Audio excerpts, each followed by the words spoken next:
you. But I'll tell you in a second. everybody, hey, Michael Woods, appreciate you. Ada from Eastern Hanover. Tejan, this guy right here, that guy right there, John Tejan. That's why I call him Trick. Everybody hear me talk about that this guy being a legend. You see who was one of the only people in flying that next day. The legend, the legend Trigger. Hey Teresa from South Jersey, welcome. We appreciate y'all coming from all over. Always, Debbie. Hey from Eastern Shore. Scott, what's happening? All right, so what we're gonna do? I'm gonna bring in now Mr. Merle Rutledge. Merle Rutledge, like I said, is a candidate for governor of Virginia. Okay, and like many of us, I'll let him say who he is. But like many of us, he's a melanated, for my sister, a melanated conservative. See, you got me, Levita, right? So a melanated conservative running for governor. And like a lot of us, like myself and Madison, and I'm not ashamed to say it. We didn't get the respect, and I don't think he's really getting the respect that he deserves being a new candidate as well. So we bring people on this show because we bring everybody. Anybody that wants to come on our show, wants to come into the Lion Den, you are welcome. Any candidate that wants to come into the Lion's Den, you're welcome. I'm going to have Eric Ray, who's running for Virginia Beach City Council next week. And we're going to have another guy, Mr. Dan Scoggins, I believe we have scheduled next week as well.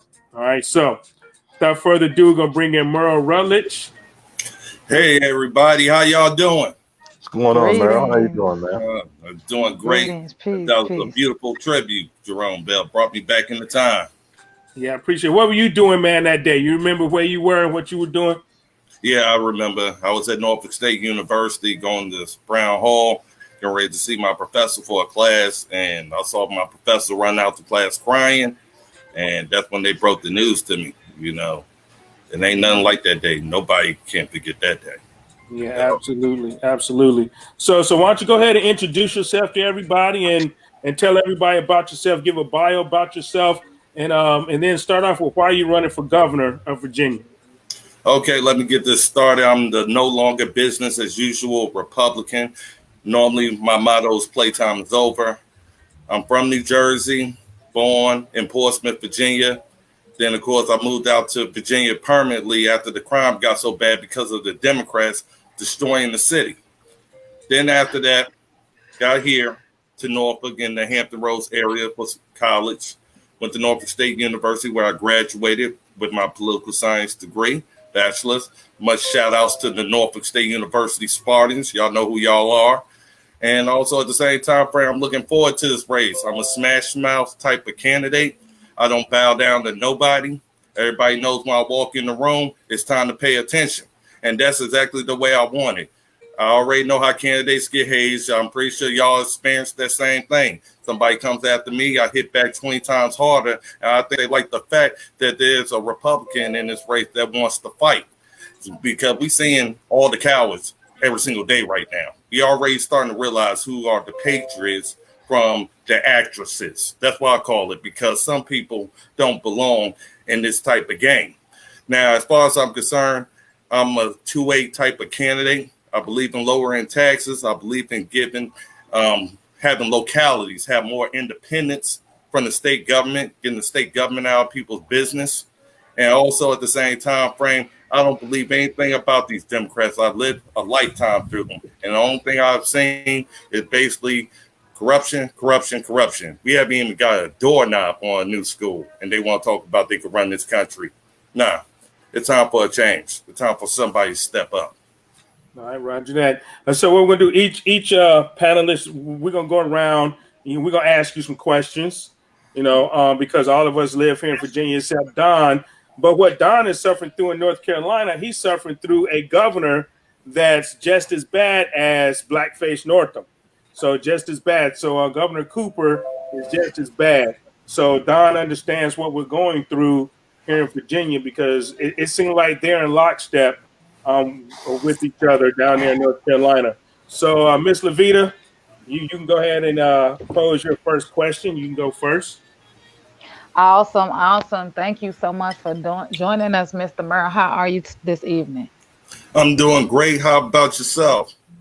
I'm awesome. Awesome. As you can see, I got on my glasses. Okay. Okay. I wanted to make sure you get a good look at it. Yeah, because you know, I have to show you I'm really serious tonight. Okay. Okay. Don't hold Okay. back. All Don't right. hold All back. right. All right. Well, everything you said, that's great, but no one can do anything alone. So with your radical views and your radical ideas for transformation, can you tell us the plan that you have to actually get people on board, not even just voters, but just constituents, just whatever. So just supporters that you have to help you in your campaign, just whatever it is that you're going to do. Tell me, what is your plan to get that moving forward so we can see the change that you're speaking of? Okay, well, I didn't go through everything, but that's a good question. Number one, I believe about going after each and every voter. We got to be more diverse. Sorry, the Republican Party got to get out of this comfortable zone, plain and simple. And we need to start talking to the people from the dinner table all the way up to the boardroom and making sure that the policies is something that they can feel. In other words, that's why I believe in second chance expungements. So people know that you can make a mistake, but you can also make a comeback. Also teaching our youth to start looking at entrepreneurship. I know this times is hard with COVID, but I need for those who are teachers to start thinking about, hey, start being a private teacher. Start thinking about maximizing your potential.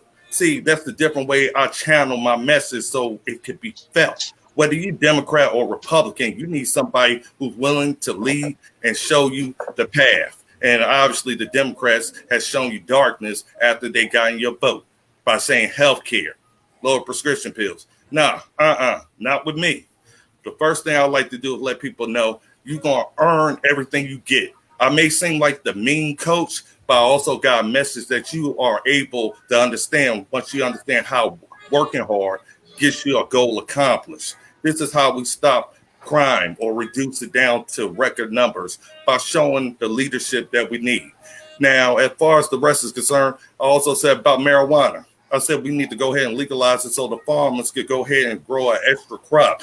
See, I have a different way of saying it, but it's the same thing others want to say, but they're afraid to, but not me. And as far as I'm concerned, I'm letting the youth know at the same time frame, we are going to start teaching you a lot faster, a lot sooner. The world has changed. What you should be learning in high school now needs to be a bachelor's degree in education. So we need to stop putting our kids in debt and start bringing those college classes to all children. Let them go ahead and learn their career path sooner than later, because right now they're growing up a lot faster than we expected. And we don't want the pedophiles to be the teachers. I'd rather the patriots. Right, Okay. Okay. Well, I'm sorry, Jarome. I just got to chime in one more time.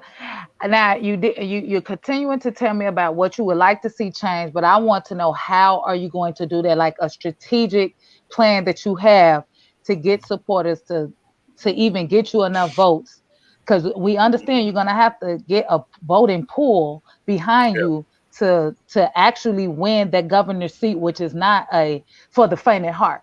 So can you really share your actual strategy? Not the step by step, but I mean, just my strategy is A, B, C, D, Yeah, I understand what you're saying. Well, I could go around to all these committees all I want to. I got to be in the Black community and the white community, in any city or any area I go to, the Hispanic community, all of them. I invite Democrats to my speeches as well as Republicans, because I tell Republicans all the time, I tell you the same thing I'm going to tell Democrats. I just got a way of getting the message across that doesn't make us look like jackasses. Excuse my language. But at the same time period, you talk to everybody. When you go to a restaurant, you let them know that you're running for office. That's what campaigning is all about. You don't look at a voter and say, hey, I don't think you're important. You make them important. You make them want to know who you are and fight for you. Because right now, this is a different type of politics, and it ain't for those with thin skin, no backbone or spine. Plain and simple. People want a leader. Every time frame I go somewhere, I'm firing up the crowd. You know how I'm doing it? No matter where I go, it's because I'm telling people the truth and saying it the way that they want it to be said. A lot of people are frustrated, especially with the lockdowns and more going on. They need somebody to speak up for them, and they ain't asking me to be nice, but I always give it up to God, because God has made a path throughout all of this. And one of the things anybody can tell you, they counted me out. But guess what? Now I'm in the game. I'm doing exactly what I need to do, and that's because I put God first and told the devil, go to hell. Plain and simple. So that's how I'm going to win. That's the message I'm giving out, letting them know God comes first. He's going to see my path, and he's going to make a way. And I'll put it in his name and give him all the praise. That's exactly how I win. Okay, I'm going to go to a question from Jonathan Robert from the audience. If you can see that, Merle? Yeah. Okay, that's a question from the audience. Talk about your stance on guns. All right, let's get this out the way, because I'm tired of people asking this question to other people and they ain't getting straight answers. I'm a stand your ground law, meaning I want it more enhanced. We got riots going on more. We shouldn't have Kyle Rittenhouse doing our job. In other words, also, I want the castle doctrine in Virginia. It needs to be passed. I'm tired of people retreating. I want them to fight back. I also want state-recognized gun just so I could piss off the governor Northam, plain and simple, and the Democrats, to let them know you don't ever touch our gun rights, because we are now putting down the foundation for it.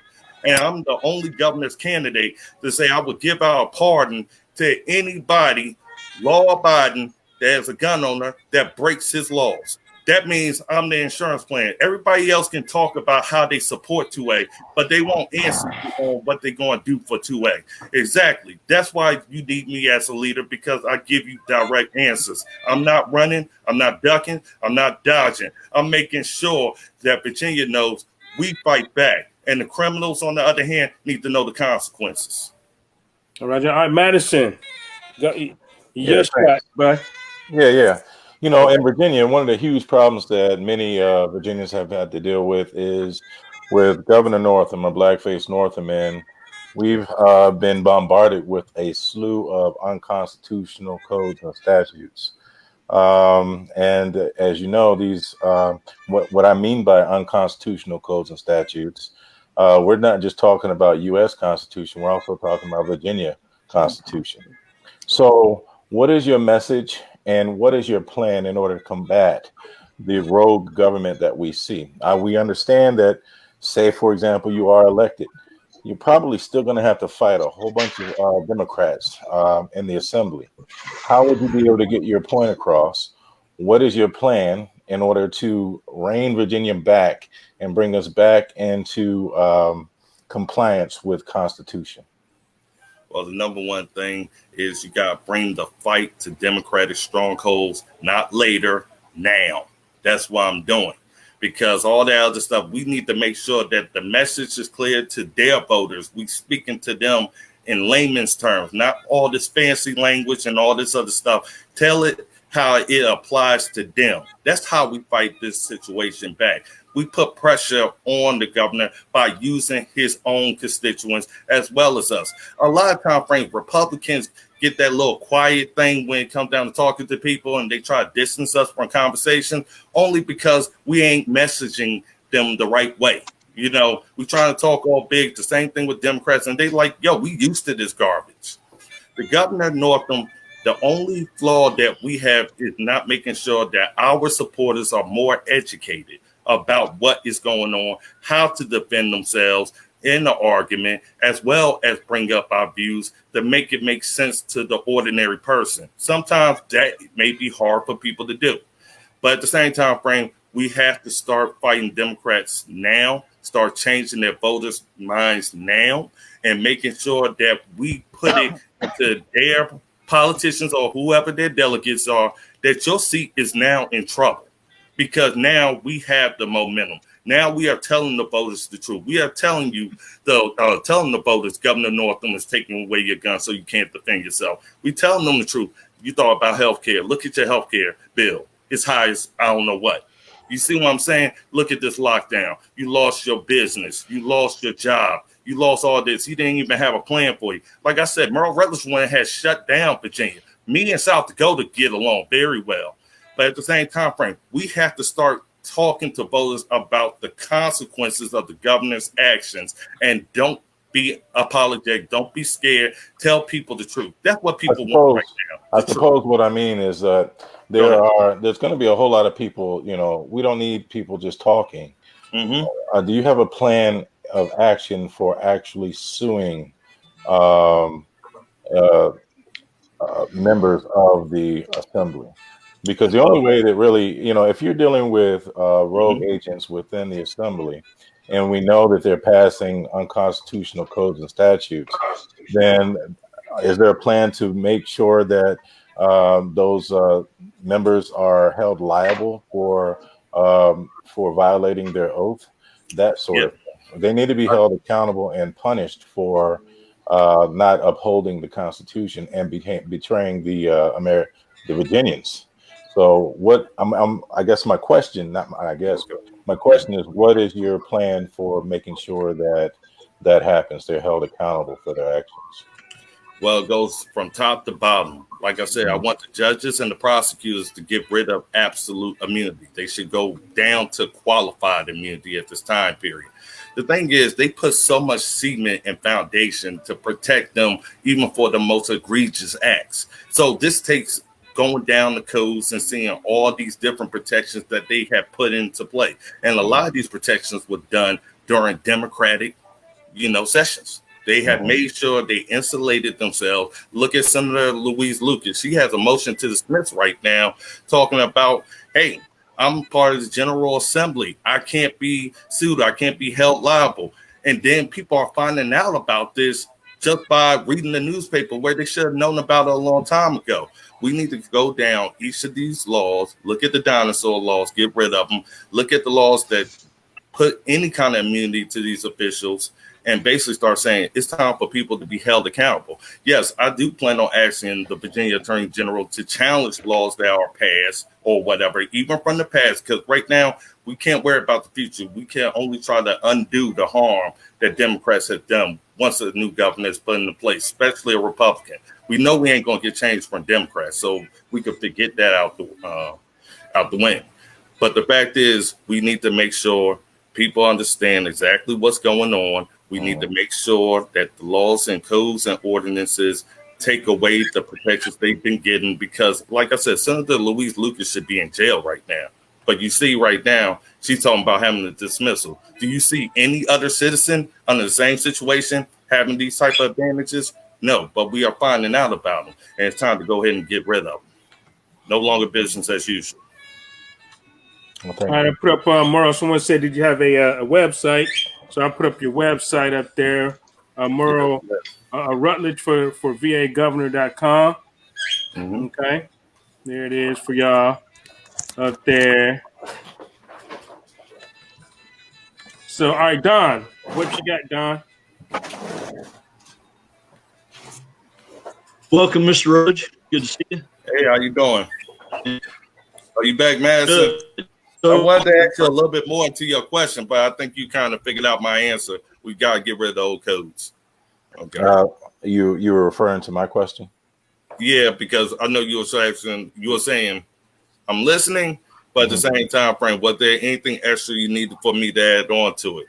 No, I think it's like a multiple question, so I'll try to answer everybody's question. Yeah, it's a very difficult question to answer, given the corruption that we're seeing on a day in and day out basis. I mean, given the fact that even with the mask mandates, or trying to use the health department to enforce certain laws, that outright creates a constitutional crisis, because you have the health care industry or the health department trying to overstep their authority, which violates people's civil rights. So then you have the OCR, the Office of Civil Rights, who really should step in order to fight for the people. We haven't heard a peep out of them. And the reason why is because they're all in cahoots. So there's got to be some sort of way that we can force people to be on their oath.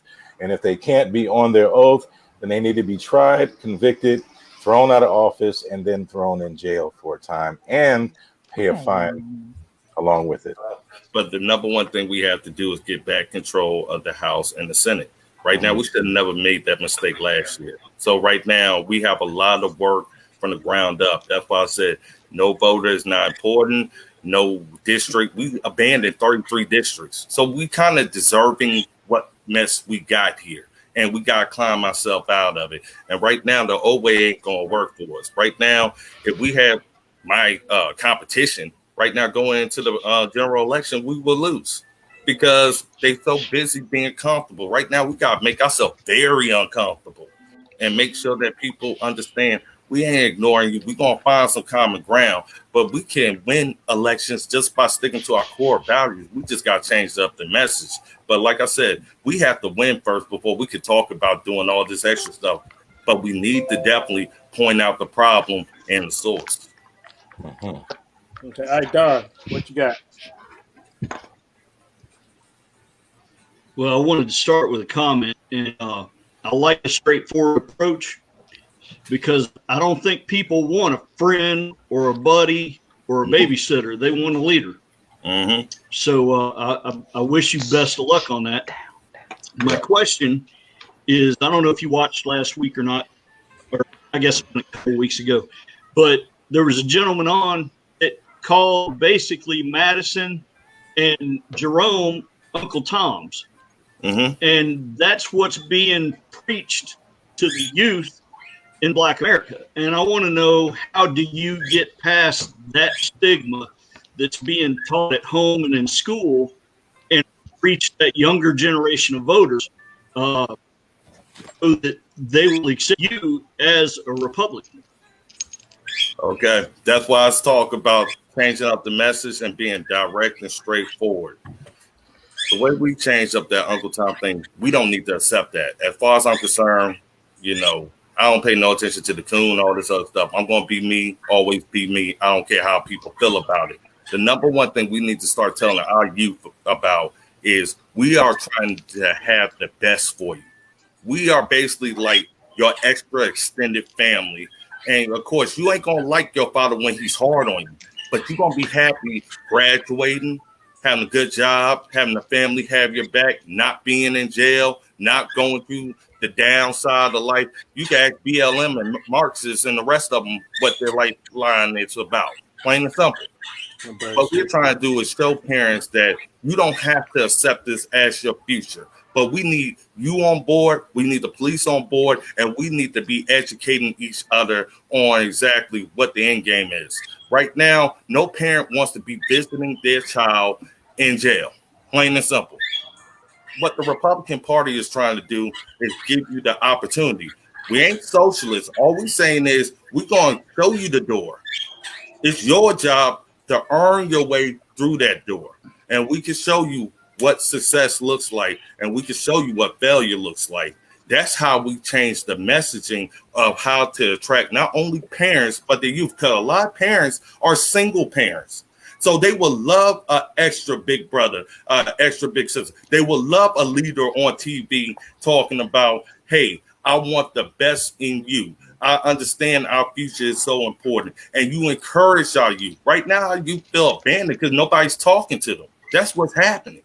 And when you give out that approach and you let parents know, hey, just because it ain't somebody here, and whether it is, we are your reinforcement to say hard work, dedication. We are the coaches. We are supposed to be leading our state. They are supposed to be looking up to us. They're supposed to know the role of earning, not having a handout. We can show them what a handout looks like. We could go to the projects for that and see where people could be doing more, but they choosing to settle for less. We want to show them we are fighting for you. Plain and simple. These Democrats ain't fighting for you because they put you in that situation. What we are trying to do is just say, hey, we're trying to have this trickle down to your other family members that's having a hard time, your other younger siblings that look up to you. We want each person in the household, each you, to be a role model for their younger brother, their younger sister, showing them how to go to work, how to go to school, how to make good grades, see the reward in life, not destroying our communities and destroying our cities and just basically seeing a prison cell or a funeral home. We got to be real with our youth. We can't cut no more corners. Right now, we ought to get the internet to teach them, or we decide to be the role models that our uncles, our grandfathers, our family was those role models. They was our reinforcement. Now they need to know there is going to be a leader that's going to be that reinforcement. And they may not like me. They may say, hey, he's not polite. But guess what? They say the same thing about President Trump. But guess what? Everybody starts to understand the message he's giving out. He is trying to save your life. He doesn't want you shot or killed over senseless stuff, because there's going to be a mother or father crying over that casket. We want our children to live, not die. There's a message, a question from another viewer right there on the screen for you. What message do you have to turn Democratic votes to Republican? Number one, you can go at a Democrat and talk about how bad the Democrats, how evil. People want substance at this time period. The number one thing you need to start talking about, look at these cities that Democrats control. What has improved in those cities? How's those schools? How's your family doing in those areas? How's the murder rate? We need to start bringing up these issues. We got to be real people. We got to be. Because they ain't listening to that fancy language of, oh, we got the gold brick road this situation going on. No, we got to tell them the truth. And we also want to tell them, look at the areas like the towns and the counties and the more rural areas where it's more peaceful. You could walk on the street without worrying about being shot. You could walk on the street not worried about getting hit in the head with a brick. The fact of the matter is, it's a mentality that we have to start changing up that lets people know we really care about them. We care about you living. We care about you having the right to defend yourself, but we don't want you to have that right to defend yourself every single day because your city has went out of control.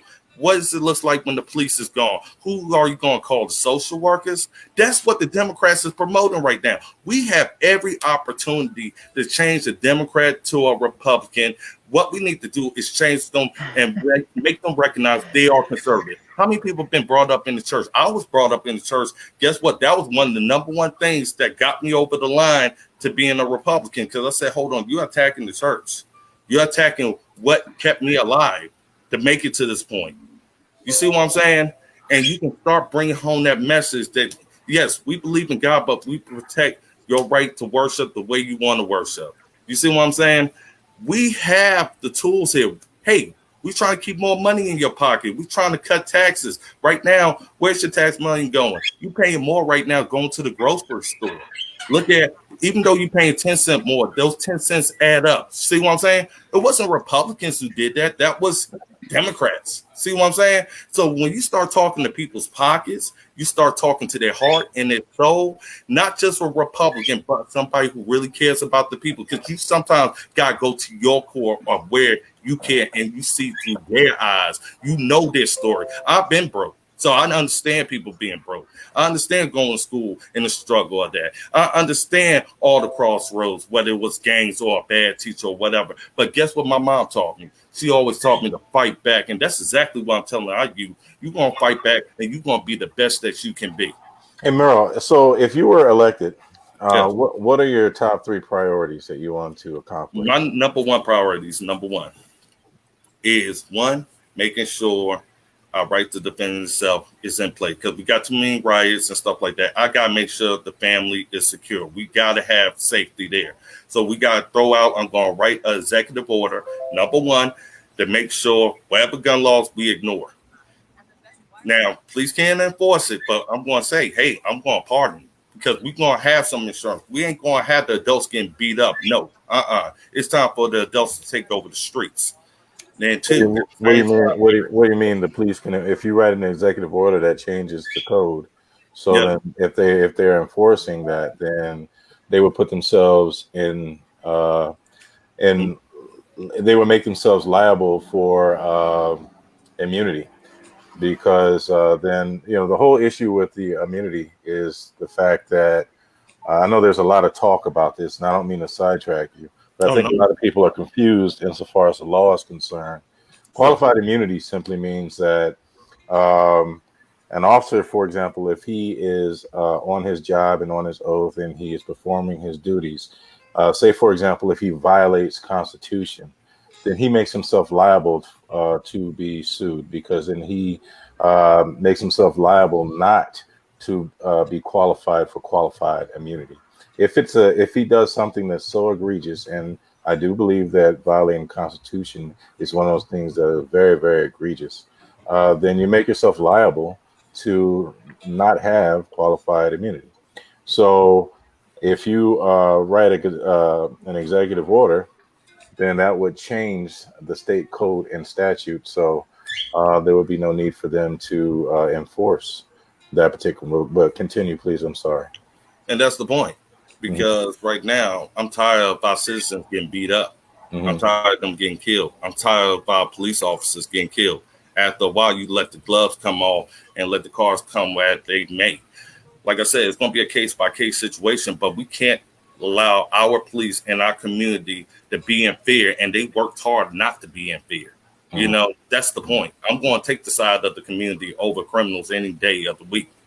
Now, back to the other question. We had another question up there, meaning I wanted to answer yours, but there was another question along with Madison's question that was jumbled up. We'll come back to it. I just try to stay focused on that. Okay. So that was the first one. Your second point, what is that? The second point was we are looking at a situation where we have never seen this before, where it's one thing for peaceful protest, there's another thing for riot. I'm not going to get rid of qualified immunity like the Democrats was trying to do. That's over. To me, it's necessary.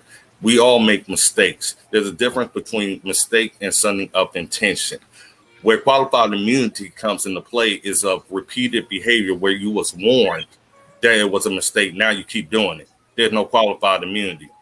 That's like the chokehold. If I'm having my life in danger and that's the only hold to protect my life, I'm not going to have you arrested because you was trying to save your life and you just used the move that was the only thing on your mind. We have a natural instinct of survival. Police officers want to go home just like I want to go home. I do not want police brutality, but I also at the same time frame don't want criminals running the city. You see what I'm saying? There's a difference here. And like I said, I am a straight shooter about it. I would tell parents the same way. Keep your kids at home. You either have that choice or what happens on the street with police officers. We are not going to have this situation of riots and craziness going on. I'm going to have them take the gloves off and say, hey, you got a choice. Keep your kids at home or expect for a funeral if things go wrong. It can't be any in between, because that's what these rioters want. They want somebody to make excuses. They want a glass of milk because they got a cookie. The thing is, we ain't saying, hey, police, to do whatever you want. But what we are telling police, do whatever you need to do to go home.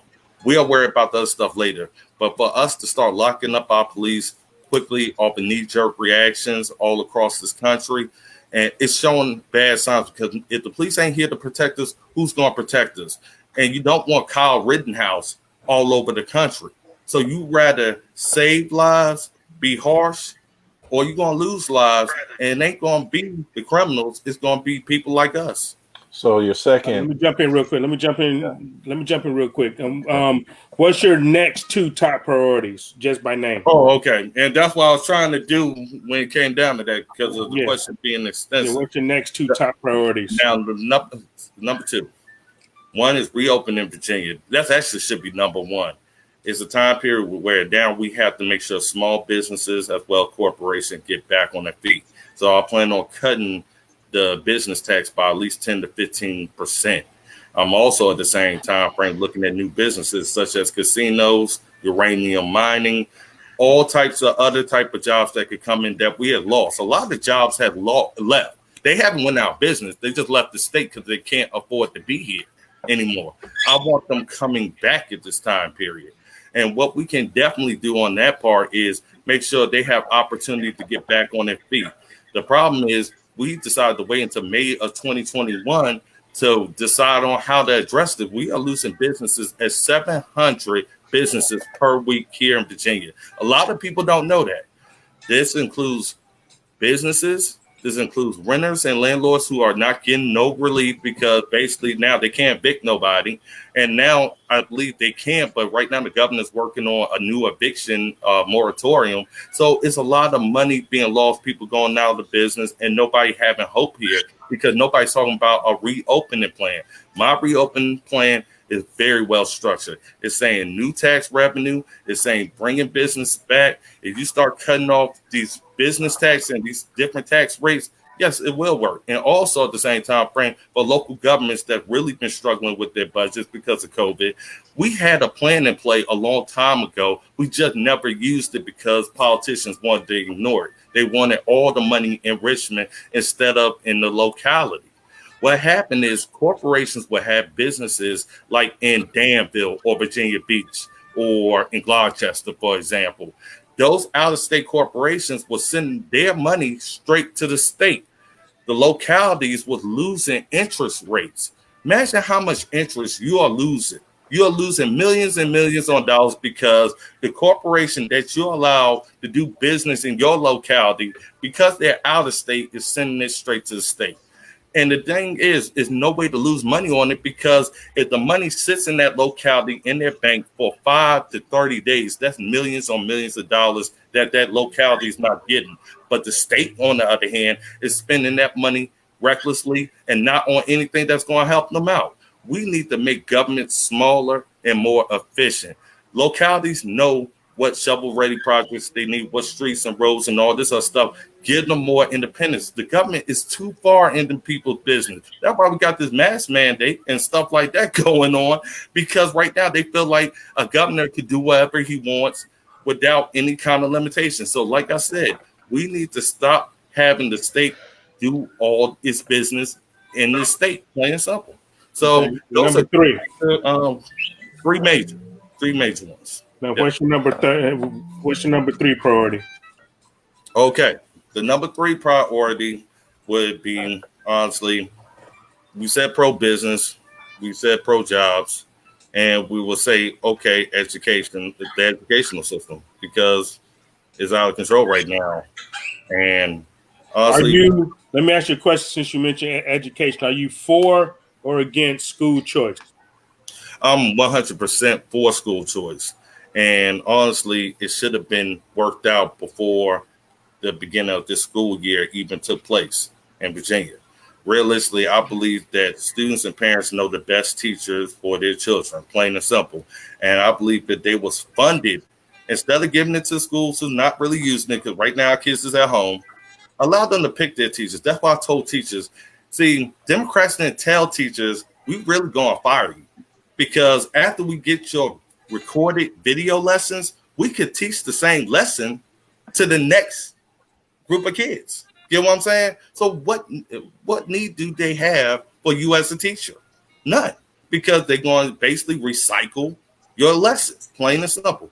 Like I said, we need school choice. We need for parents and children that have absolutely any access to whatever teacher they want. If they find somebody better that's more qualified to teach their children, let them. A couple of things we could deal with is less bullying by them having their own teachers that teach them. And we could also have those focus on education. They don't have the outside distractions, but also give teachers a new way of income, because nobody's caring about the teachers going to be on the unemployment line, because Democrats ain't bringing it up. Because I have already been to meeting after meeting, and they have already said basically, after these teachers teach their lessons, they're going to see which ones is the best one, because they got to start making cuts because they can't afford it. COVID has wiped out really our economy. They just ain't bringing it out there to the forefront because it'll be a panic. That's it. So what they're going to end up doing, cutting teachers, seeing who's the best of the best to teach as many students as possible. And then from there, that teacher's left out without a job. No. I want our teachers to have a job, and I want our students to get the best education. This brings us to smaller classrooms, less bullying. People focus on education, and the parents know, hey, I know this teacher. She can definitely teach my son. This is how he learns. You know your kids how they learn and who teaches them the best, and it gives the teachers an extra source of income, an extra business. That's what we need. We need to find different ways to keep our teachers, our citizens working. And that's what I'm doing. That's what I'm in the lab for. I'm looking at each scenario where we are losing jobs and how can we bring them back, especially from a state government standpoint. Okay, as far as education, because I know Don and his wife, they are homeschooling. Okay, they're homeschooling their kids. So does that include homeschooling? And then if that in fact includes homeschooling, and do you agree that the money should follow the child? Yes, I believe that 100% because that's what it's doing right now. But we just have Democrats and the rest of them just spending it recklessly. They spending more on other stuff than they do on our kids, period. Like I said, we learn better. Everybody knows the studies and statistics on this one. Kids learn better over with the teachers that they can learn from. And to have that type of access to their teacher, that more one-on-one instruction, it could be 1-on-4, it doesn't matter. This is a way for us to make sure we get the best of both worlds. The teachers is keeping their job and our kids are getting the education that they deserve. I think this is going to do wonders if we continue this path by now focusing on how we're going to fund our children and their teachers so they could get the right pay. That's the point. Because we already know teachers ain't getting paid enough. So right now, I'm just making sure people know, hey, I believe in entrepreneurship. Yes, I do. Okay, so last question from me, then I'll let someone else ask a question because I'm sticking on the topic of education because of like one of the school board meetings I was at on Wednesday. So a lot of localities in Virginia Beach is one are starting to bring in this what they call educational equity programs or social immersion it's social emotional learning. Okay. And what they're doing is they're bringing in the social justice component with the social emotional learning is what it's called, Jarome. Go ahead. Okay. All right. Okay, so they're bringing that in. Do you agree or disagree with that? I disagree. Right now, they even have us not able to even see why kids is learning. They try to make sure we are not even in their room or whatever. No, right now we just got too much craziness with Democrats to control the curriculum. That's why I'm so much for school choice. I don't want pedophilia in my you know what I'm saying, in my fourth graders, class, teaching sex ed, and no. That's why it's so important for us to pick our teachers and allow those teachers to tell us, this is what we are going to teach, and this is what you're paying for. Because you know how many parents will say, I would rather just pay this teacher who ain't going to teach pedophilia or all this other stuff. No, stick to education. Social justice, on the other hand, no. They should not even be teaching that in our classes at this time period at all. Our kids need to be focused on education. Right now, BLM and Marxists and the rest is trying to teach the education that we are having right now. Right now, we need to be focused on making our kids successful. Until BLM and the rest of them change up what they're trying to do, we should not use our school to be political bargaining chips or political pawns. No, there shouldn't be no BLM because that's showing racism in favor of a particular race. And we are teaching our kids that it ain't about your race, it's about the character of who you are. That's what Dr. Martin Luther King Jr. was all about. He wasn't about, blacks being more supreme than whites. No, he was about us being equal, us having a fair shot, us having the same opportunity. Social justice shouldn't be in that play. We all should be treated the same. Once we stop talking about race and stop talking about all these different things that divide us, we're going to see America come together. And that's exactly what we need to start doing. Practice what we preach from home to our schools, and we're going to see that reflect in our America. Okay, cool. All right. Okay. What do you say, Thomas? Back from the. Anyone got any more questions for Merle before we let him go?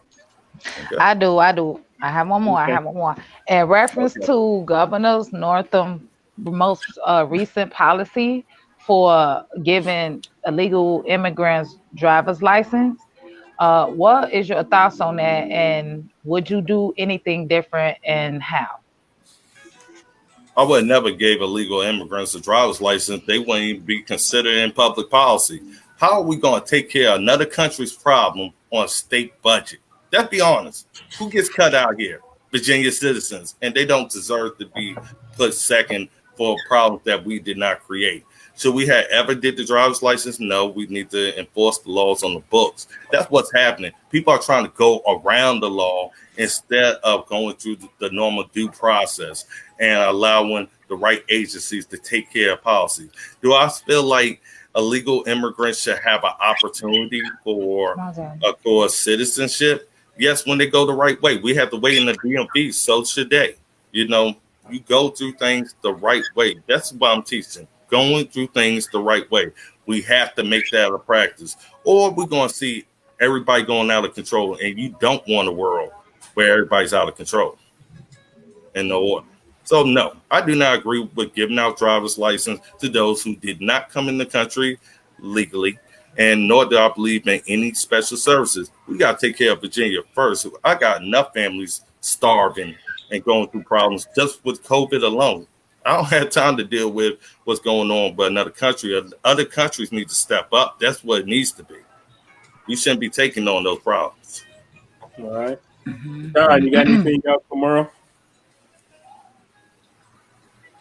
Me? I don't. Me? Don, Oh, can you hear me? It looks like it's froze. Yeah, it looks like it's up. All right, Madison, you got anything else? And then we'll let Don fix this. Yeah, you know, when you start talking education, you know, my whole thing is education and labor. But just want to kind of play a little devil's advocate, and I'm not gonna. You don't have to answer this. Just something to consider. No, you're supposed to come at me any kind of way you want to. So listen. Well, you can't probably answer this question right away. Just something to think about. Everyone talks about school choice, which we all agree needs to happen. Funding school choice is something that's going to be completely different. That's the animal. Everybody believes that money should follow the student, but people don't really understand how that works. One of the issues with public school or charter school or private school even is making sure that every student has a fair and equitable opportunity to be able to earn an education. So, for example, if you have some children who are on the wrong side of the tracks, and there's no way that they can get to the school where the alleged or supposed better teachers are, how would we be able to fund that? Would there be vouchers, or would you consider a portion of the money following the child in order to make sure that all children still have an equal opportunity to obtain the same type of education? The question, the reason why I asked the question is because we know that the children are going to be our future. They're going to be our future leaders. And we can't afford to have any children just left out. You know, that's a problem. You know, and so my concern when I hear people talk about education and school choice is I don't want to see children without equity of opportunity to be able to earn a fair and equal education. And I think that oftentimes when I hear people argue for education, they haven't really thought it through. It's a good talking point, but it's something that deserves your undivided attention, because not only does it affect that child, but you're affecting generations of families as a result of making changes, which are badly needed, but we need to make sure that we're making the right changes. So just something to think about, Merrill. I actually could answer your question. It may not be the way you like it, Sure. but it's the way my mom brought me up, you know, but it's different now. Now we got access to information we never had before during this time period. We have the internet. We have the information highway. One of the things about my mom, when I didn't know an answer, she'd have me go to the library to get the book. You know what I'm saying? And study it. Get multiple sources and more. The thing is how much you want to obtain in knowledge. See, a lot of people die because of the lack of knowledge. The fact is we have the opportunity now. It's one thing to say, hey, the money follows the student or whatever. We still have to have accountability and responsibility for ourselves and our children to let them know, don't accept an answer. Now you have the opportunity to have the answer within a matter of seconds. That's what I'm trying to say. Sometimes we put too much attention on getting different options of education instead of putting more focus in us being educated and making sure we use the resources that we have. Because That's easy, but that's easy if you can read. I'll give you a prime example. You know, Okay. now that we are doing the online teaching, right? Now, I'm a math teacher, but you Okay. know, I can teach math, science, English. I've taught it all, biology. Um, then obviously I'm a college professor of theology. Okay. Now, you know, even today, you know, there were several classes that I taught, and you know, without being able to be with the student, it presented a completely different set of challenges. But we were able to work through that.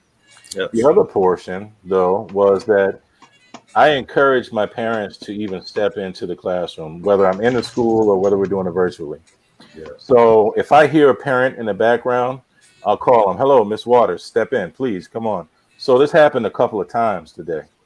And as we're going over the math, for example, they don't remember algebra, you know, and oftentimes when we are talking about going to the library, back in the day, we had encyclopedias, you know, it wasn't the internet. Um, but you know, we're running into students that can't even read, you know, so you know there are a plethora of different challenges out there that I think that people just haven't considered, you know, and these are problems that teachers are confronted with on a day in and day out basis that normal people, you know, because they're working, they're going to their 9 to 5s, and you know they just don't think about these things. So that's what I mean by that. You know, it's a good. Go ahead.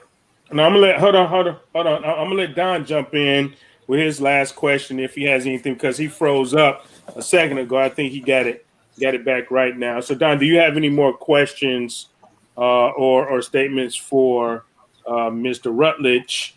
Because like I said, he'll be running counterpart with the North Carolina governor, you know, feeding off of each other. So do you have anything Mhm. else for him? Not just, I mean, I was worried about, I was interested in the homeschool stuff. He covered that. The money following the kid covered that. Mr. Rutledge, I like your platform. Just continue to refine, and good luck to you. Okay, thank you. I appreciate all your help on that one. And Madison, you brought up a good issue. You know, I'm not going to even doubt you on that part. And realistically, a lot of us baby boomers or whatever it may be had kids a lot younger. We got to start making it okay for even the parents to start getting educated with their children. A lot of times, friends, they looking at these books for the first time in 15, 20 years, you know, Right. giving up the time period.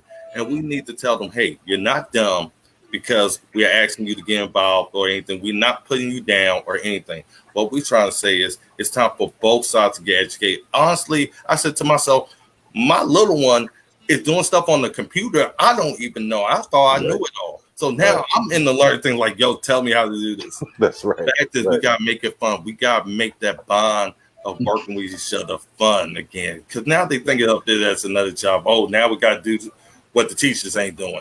No, that's been the problem.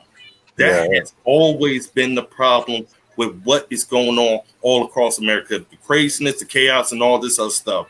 Mhm. They want this bond. They want this extra attention. They want us paying attention. But we got to start being continually educating ourselves. We got to stop making excuses and say, you know what? Just because I'm 40 doesn't mean I shouldn't continue my education. That helps my kid. And we all know when parents focus on their kids' education and they're more strict about it, they tend to be more successful than those who seem like they don't care. We need to start showing them this is what happens with your kid when you're not that much involved, and this is what happens with your kid when you are. Because We all love our kids. Guess what? When we start getting that wake-up call and seeing the difference that Democrats don't want to show us, guess what we have? We have a better society that's more prepared and parents that's more proud to say, hey, my kid walked across the stage. Oh, I'm not visiting them in the prison. And that's what we got to do. We have to make sure people know it's okay to continue to learn and continue to grow your family. And so what you brought up is a good point. I'm glad to talk to you more on that, Madison. Yeah, anytime, man. Give me a shot. I mean, anytime. I'll say this, like Molly's saying right now, she's saying she has to reflect up on her biology, history, first, second, third person, all that stuff for English.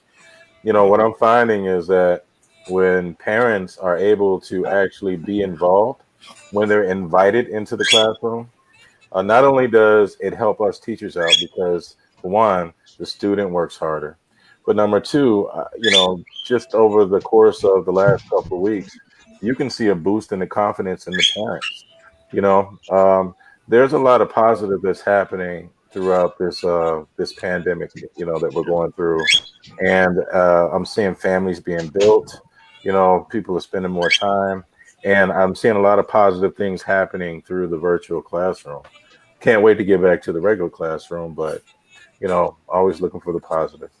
Yeah, here's the thing too. Just jumping on that, the issue with the virtual classroom, and both you guys touched on it, is that, and Mally touched on it as well, is that a lot of the parents have problems helping their kids with their math or with their English, whatever, because they just don't know. Because I'll be honest, I went up to like trigonometry and calculus, in high school, but my sons came home and they was doing this other math stuff, this common, when they were bringing in common core and stuff. I was, what is that? I can't even help you with that because it makes no sense. It makes no sense. Common core made no sense whatsoever, and I'm glad that maybe be going by the wayside. But even parents, that may not have that level of education to help their kids, that's the disconnect.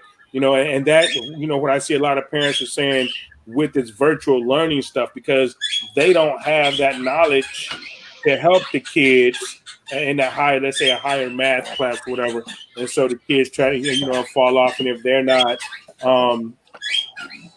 technically sound, let's say, because then they can't help, but like you say, if they have the ability to come into the class with the kid, like you say, Madison, and learn with the kid, and refresh with the kid. And then, like you say, it develops a stronger bond, and it also helps the parent help the kid. And then, what Merle was saying, it makes a better education, for what it does? What it does, Jerome? What I'm noticing is that it has recreated the whole village principle, because the bond is not just between the student and the teacher, or the student and the parent. Now what we're developing is a bond between the parent, teacher, and student. And so then what we are receiving is we're achieving better results. And that's what we all want. Right. Absolutely. Well, we normally run this show for like an hour, Merle. So, hey, we're going to thank you for coming on. We're going to let you go. I'm going to keep the panel for a little bit because we had a couple of comments over here on the side, that we're going to answer as a show. But, hey, man, thank you for coming on, man. Like I said, we always cross each other's paths. It's always good to see you. It's been nice campaigning with you. And just good luck, and just keep doing what you're doing. Keep fighting because I know how it feels to be the underdog, and we just got to keep fighting from the bottom, and we just got to keep putting our message out there. No matter how we put it out there or not, we just got to put it out there. You do a great job of putting out what you believe is the best, direction for Virginia to go, and we really appreciate you coming in tonight. And thank you for having me. This has been a great panel. I learned from y'all as much as I was putting out my position. So this is a beautiful way for us to connect and also show people at home that we are still fighting for them. And that's exactly what the message needs to be. we are still here for our youth no matter what. And we got some strong leaders still in the community that's willing to speak up. Absolutely. Absolutely. All right, man. So we'll talk to you a little bit. Thank you, man. And get out there, keep fighting. All right. No problem. Y'all have a good one. Bye-bye. Thanks, Meryl. Take care. You too. Awesome. Oh, we lost Levita again. No, I popped her out for a second. All right, so I'm gonna go back, Thomas. Not Thomas. Who? Hold on. I'm gonna go back to a Michael. I didn't ignore your question. So because Michael had something for Don, after Don's question tomorrow. So I'm gonna pop that up so you can respond to that, Don. So, Michael makes a good point, but I don't feel like it was a generalization because we're discussing how to get that youth black vote that's a Democrat in a Democratic home to the Republican Party. And in the Democratic homes, that is what happens because that fool, as he called him,